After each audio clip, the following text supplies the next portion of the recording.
Welcome to the WP Training Kit video number 5, How to Change Your Name Server. In this video tutorial, we are going to explore step-by-step instructions to change the name server quickly and easily. So let's get started.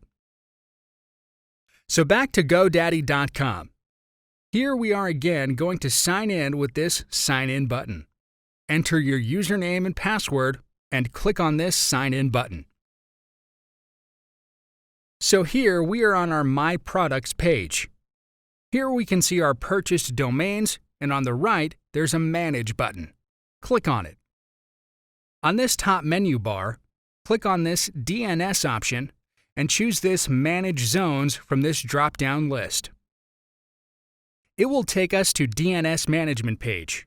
Here on this Insert Your Domain Name, it's already showing. Select it from here. Now, scroll down a little bit. Here you'll see your name servers. Here we have 2 default name servers. Now we are going to click on this Change button and select Custom. Below, you can manually enter your name servers here. Fill up both the boxes like we are doing here and click on this Add Name Server button. You can delete the extra boxes if you don't need them like this.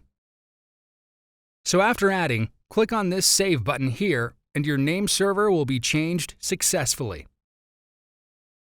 Thank you for watching. In the next video, we are going to have a complete and detailed cPanel introduction. See you in the next video tutorial.